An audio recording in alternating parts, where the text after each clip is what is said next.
Hello, it's Matthew with Dead to Rights. Obviously, big news in America is the government shutdown, right? It is, it's everywhere. Everybody's talking about it. Everybody's wondering what's happening, what's going to happen with it. And to be honest, nobody actually knows what's going to happen. Right now, it's kind of a standstill, right? But here's what I do know. One big concern is about these EBT, SNAP benefits. People, you know, some people need it, some people don't. Of course, there's people who abuse the system and misuse it. That happens. There's also a lot of people who are not abusing the system who do need the assistance. There's mothers with children who, you know, maybe their husband died or maybe they got divorced or in whatever case they're not able to make enough to be able to provide food and keep up with all the other, you know, all the other payments in life. These things are important, and there are people who lose their jobs who need to be able to have a little bit of assistance in order to provide for themselves and to have food on the table. And you know, it's hard, right? I think that I was talking to my wife the other day about the difference between Republicans and Democrats. And look, I'm not political in the sense of I don't look for political solutions to man's problems. However, I do evaluate politics on a regular basis. I look at it and I evaluate it and I consider what the merits are, to people's positions and thought processes. And here's what I was telling my wife. It seems to me that Republicans, they look at life rationally. They look at it logically with very little emotion, if any emotion. They don't consider emotions to be a part of their reasoning for their political thinking and policies and desires. Democrats, on the other hand, think emotionally about politics, but not necessarily logically or rationally. They look at things and they have a heart for certain things that happen in the world, but they don't really think about logistically how are we actually supposed to fix this. They just say it needs to be fixed and they see problems and they point out problems with no real solutions to how to actually manage those problems in a way that is beneficial or meaningful. And so you get these two sides and how they relate to one another, and they miss each other because they think differently about everything in life, right? You've got something like abortion, for example. Uh, Democrats will look into, they'll say, look at the plight of the mother, and all these bad situations that happen. And most Democrats, I do think that there are people who just simply say, I don't care about children and I want to be able to kill babies if it's convenient to me. I think there's a lot of people like that. But I think most Democrats, when they think about abortion, they think they think emotionally about it. They think, what if the mother was raped? What if she's not able to provide for that baby? What if that baby's going to end up having a bad life? And so they make their policy decisions and desires out of those kind of thinking. Then you have Republicans who just sit there and go, we don't care about the situation. We don't have any empathy or anything for the plight of the mother. We simply want abortion to be illegal and we don't want it to happen. And so we don't think emotionally about this at all. It's logically, it's a person. Uh, and so rationally, we have to say that because it's a person, there is no circumstance in which you can kill that person. And they just leave it at that. They don't really consider, well, what do we do to actually help the mother in these situations, or help families so they can raise these children if they want to. Well, I think that this is happening a lot with the SNAP benefits too. Um, Democrats are looking at it and going, there's a problem. SNAP benefits are going to be taken away on Monday or on the whatever day it is, um, if funding doesn't happen, and there's going to be all these people who aren't able to get food, and they're going to starve, and think of all the people who are going to be hurt by this thing ending or this thing not being available to them.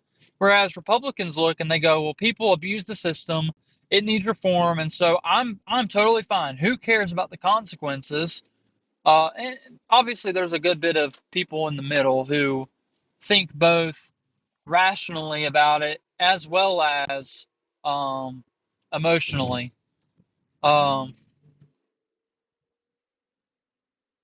and so, but I think on the fringes, you've got a good bit of people. I think the tendencies of each is in this direction of emotional on the left and rational, logistical on the right. And so you have this divide with SNAP benefits, right? My concern is not primarily in the political opinions on whether it's good to have SNAP benefits and food services and food stamps or not. I'm not really concerned about this. This is what I'm actually getting to, and I know I'm kind of beating around the bush a little bit because that's how my brain works sometimes. Christians should not think in those ways. Christians should think in a balance between both rational thinking and emotional, caring, sympathetic thinking. If SNAP benefits end, it is going to be a major problem. Now, I understand there's a lot of people who abuse SNAP benefits, and I'm not saying that the government should just take money from all the middle class and wealthy people and give it to the poor, even if the poor can work, and because someone needs it, and so we have to tolerate a massive amount of fraud in order to provide for these people. That's not what I'm saying at all. I think that there is reform that's needed, and in order for SNAP benefits to be truly just and useful, you have to start getting rid of the fraud and abuse that is so prevalent in these things. You just have to. It is ridiculous if that people are talking about rioting and looting. If you have the energy to riot and loot, you have the energy to work. I mean, I think that people would spend their 9 to 5 rioting and looting over the fact that they would have to work to get the benefits. I mean, they would make rioting and looting and protesting a full-time job in order to not have to work for it. And that to me is ridiculous. I mean, people need to work. This is a biblical principle. If you don't work, you don't eat.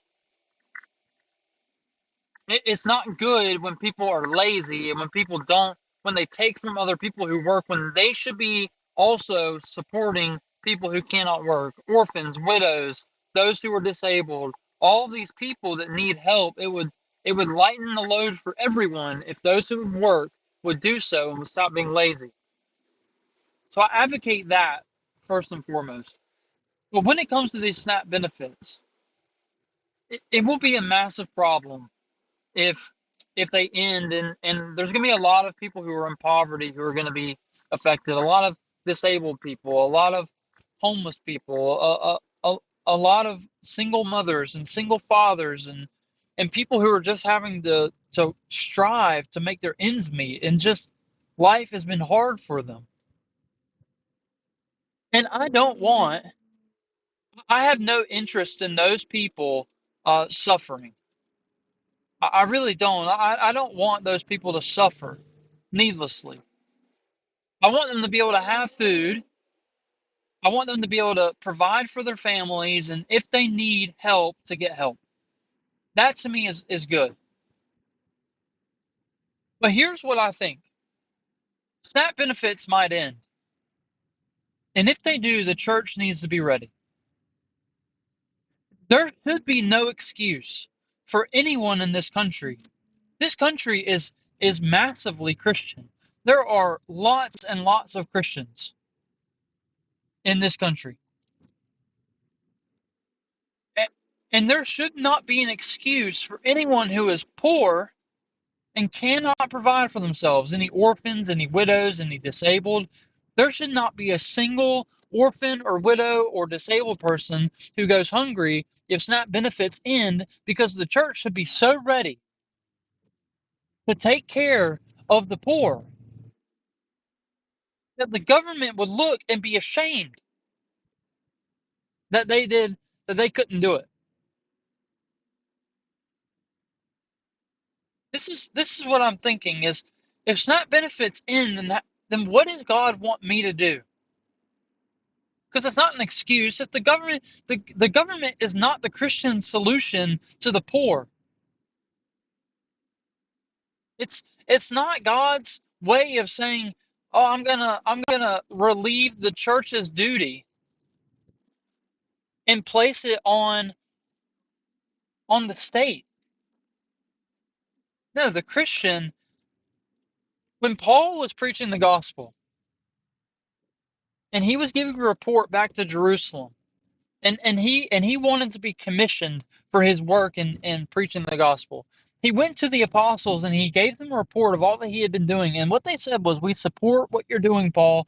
We only ask you that you would remember the poor. And all that you do, that you remember the poor." And Paul said, "It's the very thing I was already eager to do." I was eager to do that. I was eager to take care of the poor and love the poor and care for the poor and give money and ask people, ask churches and teach people how to care for the poor in their affliction, how to care for orphans and widows. James would say true religion, not true government, not true policy, true religion. Good religion is this, that you care for the orphans and the widows in their affliction, and that you remain unstained from the world. The church should be ready.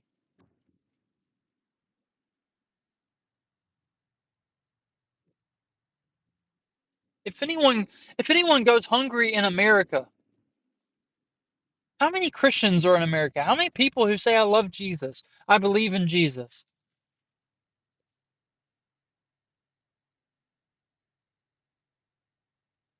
Should anyone go hungry?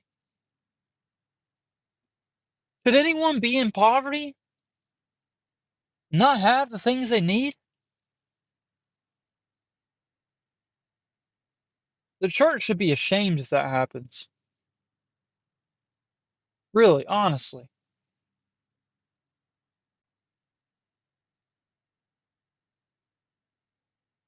But if you're a Christian and Donald Trump doesn't do something, he doesn't release money or funding, or the states can't get the funding, we should already be thinking this way. We shouldn't be relying on the government in the first place to do this. Well, it's good. I'm not separating the responsibility the government has to its people. The government absolutely has a responsibility to its people, but the church has a mandate. The church has a divine calling. One of, if you look historically, one of the principal concerns that the church has had historically has been for the poor.